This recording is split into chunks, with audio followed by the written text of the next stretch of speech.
अभी मकान पे तुम्हारा नाम पड़ा होगा, मर जाओगे तो नंबर प्लेट नाम प्लेट किसकी होगी? बेटे की। तो कहते हैं महाराज तुम बेटे के बारे में व्यर्थ चिंता कर रहे हो।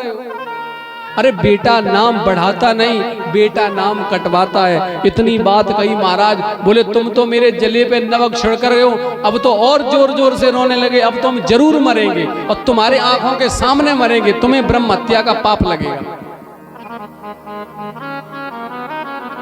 बाबा जी ने सोचा बहुत बढ़िया बात महाराज, हम तो आए थे उसके चक्कर में और पता चला कि महाराज नहीं और उसमें बवाल में फंस गए।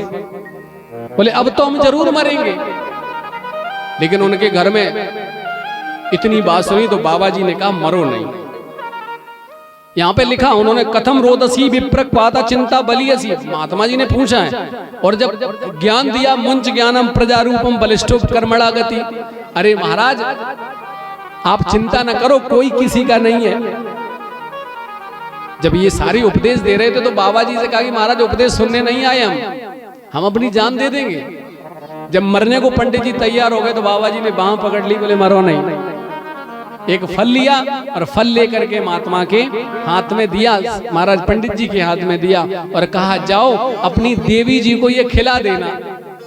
बोले ठीक है महाराज। लेकर के पंडित जी आए और आकर के महाराज घर में आए और कहा देवी ये लो महात्मा ने प्रसाद दिया है, इस प्रसाद को ग्रहण कर लेना, और तुम ग्रहण कर लोगी तो हमारे घर में आंगन में बालक आ जाएगा, हमारे घर में महाराज बालक होगा। अच्छा जी, उसका नाम मालूम क्या है? कथा तो कई बार सुनी होगी, उसका नाम है धुंधली। क्या नाम है? धुंधली। और ऐसी धुंधली कि महाराज जब फल दिया तो उसके मन में विचार आने लगे। और कैसे विचार आते हैं? बोले ये फल है और ये फल खा लूंगी। पहली बात तो बाबा ने ये कहा कि भाई बेटा पैदा होगा और इसे खाऊंगी तो पेट बड़ा हो जाएगा। भाई बच्चा जब पैदा होगा तो पेट बढ़ेगा, भाई पेट बड़ा हो जाएगा, और पेट बड़ा हो गया और घर में आग लग गई तो हम भग भी नहीं पाएंगे, तो हम इसी में मर जाएंगे, हम ये खाएंगे नहीं। अगर मान लो चलो हम भाग भी गए तो अगर बालक हो भी गया तो भैया की कौन आएगी? मेरे जो पति हैं उनकी कौन आएगी? बहन। क्या कहते हैं बहन को? ननद। ननद का अर्थ जानती हो? जानती हो? नंद्यति इति नंद, जो टुनदी संप्रदौ धातु से बनी है, ध्यान रखना। ननद का ना माने नहीं, नद माने खुशी। जिसके आने पे भौजी को कभी खुशी ना हो वाको ना हो ननद। भाभी को आगे कभी खुशी ना होवे वाको ना हो ननद। और ननद आएगी, और जब ननद आएगी तो कहेगी हमें बिछुआ दो, हमें हार दो, मेरे घर की सारी संपत्ति ले जाएगी। भैया हम तो यह फल को ना खाएंगे। अगर मानो हमने खा भी ली महाराज, अगर बेटा हो भी गया और पता चले महाराज कि डकैत आ गए और सबको मारने लगे तो सब तो भाग जाएंगे, हम ही मारी जाएंगे, इसलिए हम नहीं खाएंगे। और ये सारी पीड़ा अपनी बहन को बताई कि बहन ऐसी ऐसी बात है और ये बात है। बहन ने कहा तू चिंता ना कर, इस फल को तुम मत खाओ, ऐसा ही करो, ये फल जो है ना, वो फल जो दरवाजे गाय बंधी है ना, वो भी बांझ है। क्योंकि पंडित जी के घर में अगर गाय ले आते थे तब भी बछड़ा नहीं देती थी, तुलसी का पौधा ले आते थे वो भी सूख जाता था। तब बोले इसकी परीक्षा लेने के लिए गाय को खिला दो, और मेरे पे कोख में बेटा पल रहा है, ये 9 महीने का जब होगा तो ये बेटा हम आपको दे देंगे, इसके बदले में मुझे धन दे देना। धुंधली की बात बन गई। महाराज समय शुरू हुआ तो महाराज ध्यान रखना, आज धुंधकारी की जो महाराज धुंधली की जो बहन है उसके बेटा हुआ, उसने वो बेटा धुंधली को दे दिया। पूरे महाराज पंडित जी ने गांव में हल्ला कर दिया, पंडित जी के पुत्र हुआ है, पुत्र रत्न की प्राप्ति हुई, बेटा हुआ है, बेटा हुआ। लेकिन एक बात और कही, बोले क्या? न कुछम दुग्धति। महाराज वक्षस्थल से मैया के दूध नहीं आया, बेटा तो आया लेकिन दूध नहीं आया। पंडित जी ने कहा कोई बात नहीं, नहीं दूध आया तो काट लेंगे महाराज, बड़े राजपूत लोगन के भैंसियां बंधी हैं, कौकन गाय हैं, दूध हो रहा है, उनसे मोल ले लेंगे, लेकिन बच्चे को पाल लेंगे। लोग कहते हैं ना कि ज्यादा खुशी हो जाए तो व्यक्ति पागल हो जाता है। महाराज पंडित जी ने ध्यान नहीं दिया, कुछ समय बाद ध्यान रखना, हमारे गाय ने भी एक बछड़े को जन्म दिया महाराज, जिसका पूरा शरीर तो मानव का है लेकिन कान किसके हैं? बछड़े के हैं महाराज। पूरे नगर में हल्ला हो गया, अरे देखो देखो आत्मदेव का भाग्य देखो, जब तक हुआ नहीं बालक तब तक नहीं हुआ, अब तो बछड़े ने भी बच्चा दे दिया, अब तो बछड़े ने महाराज मानव पैदा कर दिया। दोनों बच्चों का नाम वो संस्कार कराया गया महाराज। इनका नाम रखा गया गौकर्ण, क्योंकि इनके कान गाय जैसे हैं, शरीर मानव का है तो नाम गौकर्ण रखा। बोले गौकर्ण महाराज की। जो भागवत के महाराज वक्ता बने गौकर्ण महाराज। अब महाराज नाम आया धुंधकारी का रखने के लिए। धुंधली का जो बेटा है, ब्राह्मणों ने कहा हम नाम रखेंगे। नामोकरण संस्कार के लिए धुंधली ने कहा कि भैया ना मेरा बेटा है, मैं नाम रखूंगी। अच्छा आप रख लो। बोले मेरे बेटे का नाम होगा धुंधकारी, जैसा नाम माँ का और वैसे ही बेटे का नाम भी रख लिया महाराज, धुंधकारी नाम रख लिया। समय हुआ दोनों बेटे धीरे धीरे बड़े हुए। व्यास जी कहते हैं गौकर्ण पंडितो ज्ञानी धुंधकारी तमा खला। गौकर्ण बड़े पंडित ज्ञानी हैं। धुंधकारी महाराज बड़ा दुष्ट है, बच्चों को मारता है, बच्चों को पकड़ लेता है, कुएं में डाल देता है महाराज, किसी को मारता पीटता रहता है। माँ को मारने लगा, पिता को मारता है। बड़ी सुंदर सी चर्चा है महाराज। आज परेशान हो गए इनके जो पिता हैं आत्मदेव रोने लगे, अपने बेटे से गए, बेटे से कहा हम क्या करें, हम कहां जाएं, बेटा मारता है। पीछे लोग बैठे, एक बात बताऊं, अगर बुरा न माने तो बताऊं,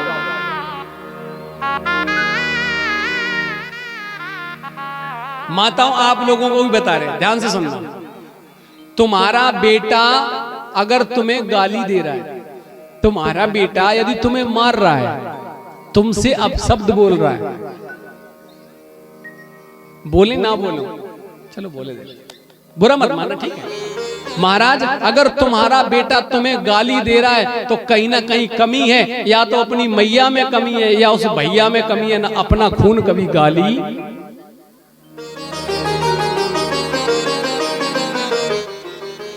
अपना खून कभी गाली नहीं देता, अपना खून कभी गाली नहीं देता महाराज। धुंधकारी मारते पीटते आत्मदेव को हैं। आत्मदेव ने कहा गौकर्ण से बेटा हम क्या करें। गौकर्ण से महाराज ये बात कही तो गौकर्ण ने कहा पिताजी इस संसार में, असार संसार में पड़े रहोगे, आप जंगल चले जाओ, भागवत के 10वें स्कंद का पाठ करो। महाराज आत्मदेव जी गए हैं, 10वें स्कंद का पाठ किया है, भागवत का महाराज अध्ययन किया है, उसी का पाठ करते करते गोविंद में महाराज विलीन हो गए। और इधर धुंधकारी के अत्याचार बढ़ने लगे, जुआ खेलने लगा, वेश्याओं को रखने लगा, सारी वृत्तियां आ गई। हाँ शराब पीता है, जुआ खेलता है, शराब।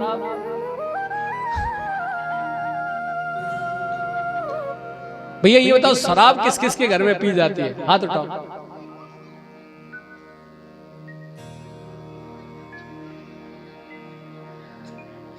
शराब पीने वाला व्यक्ति कमलेश भैया सारे दिन मारो मारो घूमे, लेकिन शाम को 65 रुपया को इंतजाम जरूर कर ले।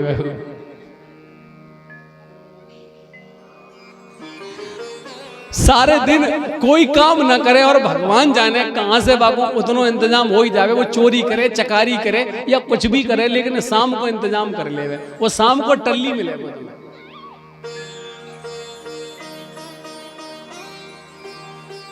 महाराज बड़ी सुंदर चर्चा है, तो मेरा ध्यान रखना, जिस घर में शराब पी जाती है उनसे निवेदन है कि वो दारू ना पिए।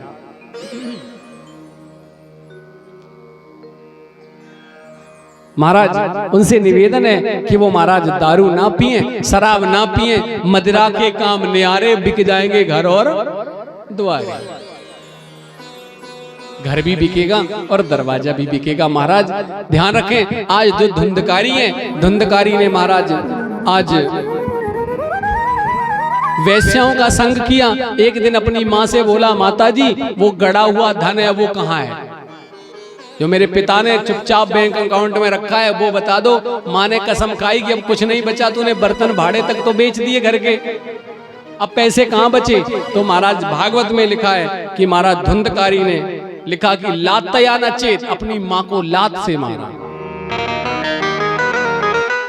और महाराज जब लात से मारा है, माँ बड़ी व्याकुल हुई, जाकर के धुंधली कुएं में जाकर के गिर गई और अपनी जान दे दी। ये महाराज वैश्याओं को रखने लगा, चोरी करने लगा धुंधकारी। एक दिन राजा के यहाँ चोरी करी, वैश्याओं के लिए माल लूट करके लाया।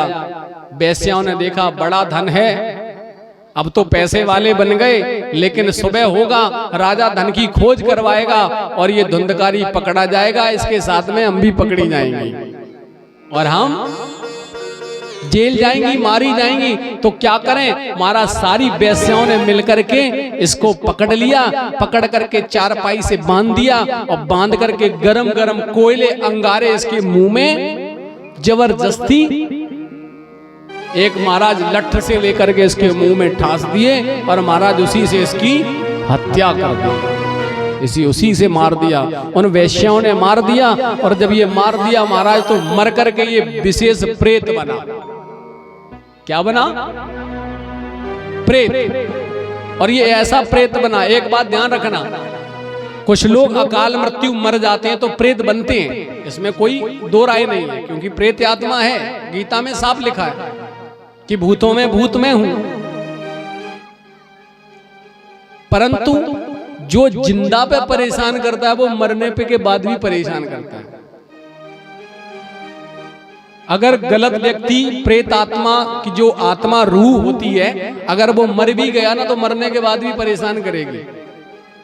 धुंधकारी जो था वो महाराज ध्यान रखना गांव वालों को डराने लगा, कभी भैंसा बन जाता, कभी बकरा बन जाता, कभी गधा, कभी घोड़ा, और महाराज गांव से जो निकलता उसी को पटक पटक के मारता। हाँ, गांव के दरवाजे पे। अब धुंधकारी की वजह महाराज गांव में शाम के 7 बजे से ताले लग जाए, ना कोई बाहर ना कोई भीतर। गौकर्ण महाराज जो थे उनको पता चला,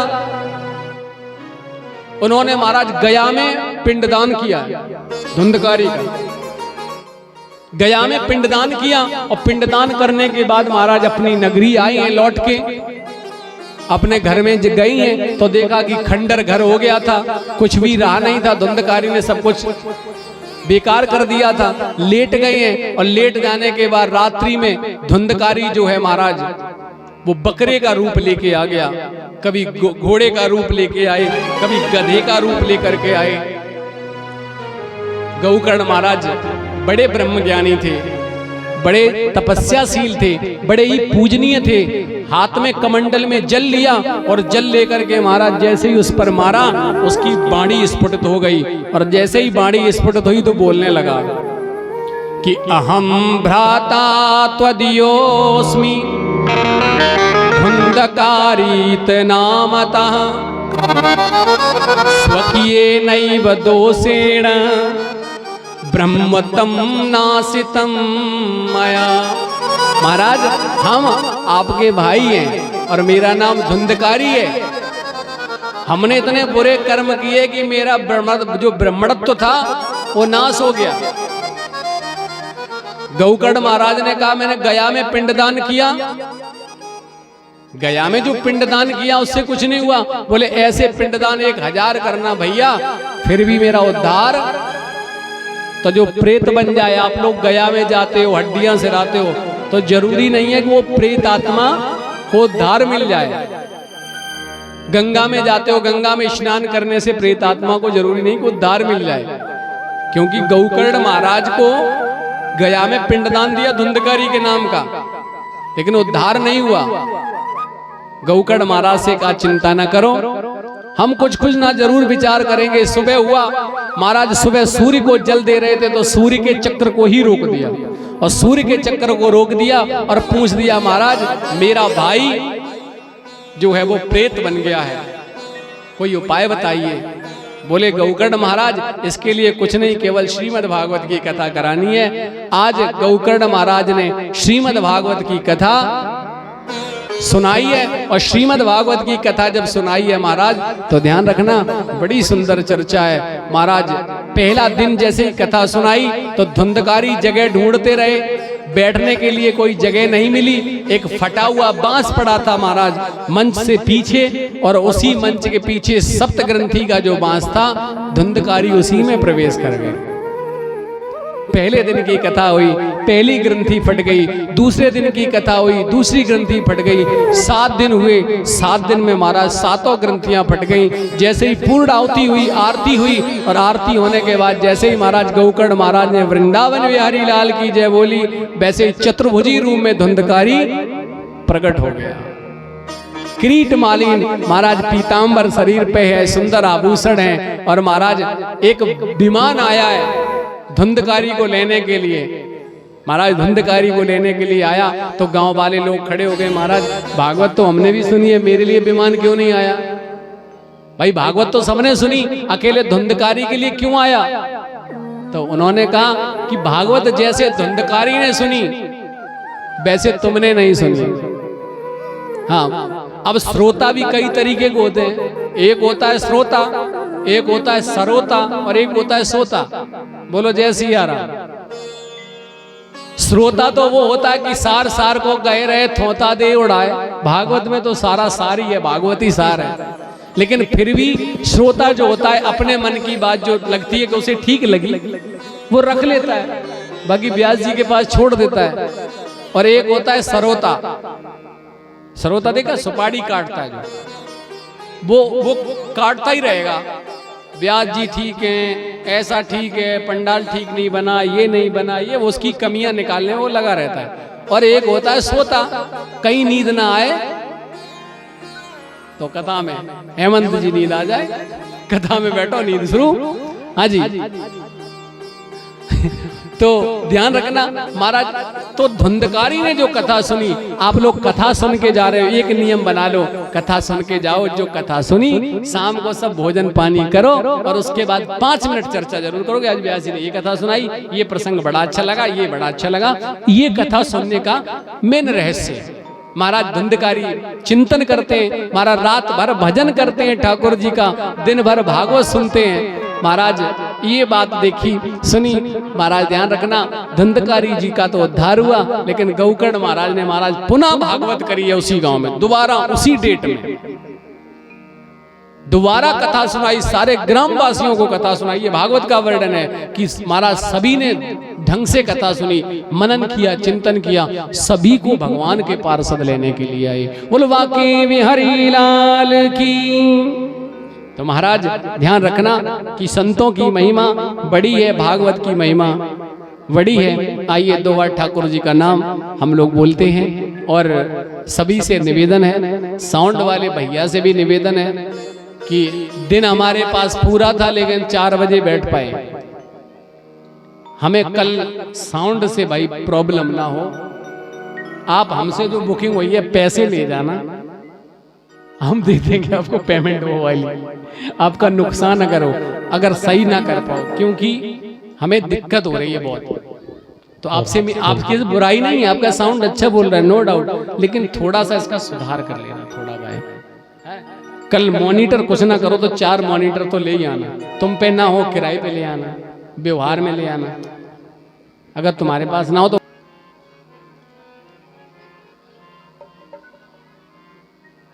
बोलिए बांके बिहारी लाल की। महाराज सनक सनंदन सनातन कुमार महाराज आज कथा जैसे ही महाराज विश्राम हुई है तो ज्ञान भक्ति वैराग्य तीनों जवान होकर के नाचने लगे। प्रहलाद आ गए, अर्जुन आ गए, इंद्र आ गए। महाराज कोई मजीरा बजा रहा है, कोई ताली बजा रहा है, कोई कुछ कर रहा है, कोई कुछ कर रहा है। महाराज सभी ने संकीर्तन की ध्वनि में और महाराज भागवत को महाराज सुना है और सभी नाचने लगे। तो भक्ति महारानी ने कहा कि प्रभु अब आपने हमें बुला तो लिया, मेरी बीमारी तो ठीक कर दी, लेकिन हम बैठ कहाँ जाएं, चले कहाँ जाएं?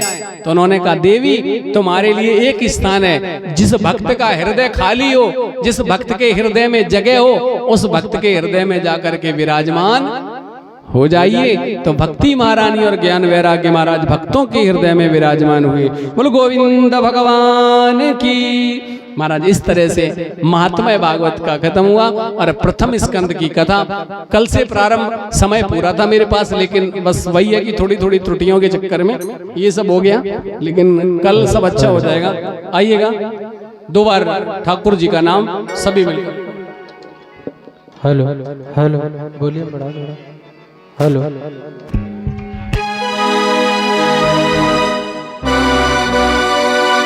हेलो हेलो ट्रेबल डालो थोड़ा। बोलिए वृंदावन बिहारी लाल की जय। हेलो ट्रेबल बढ़ाओ। आइए 2 शब्दों में राधा रानी का नाम, उसके उपरांत आरती प्रसाद लेकर के सभी अपने अपने गंतव्य को प्रस्थान। कल ध्यान दें, कल कथा का जो टाइम है वो 12 बजे से 5 बजे तक का है और यही समय ठीक भी है।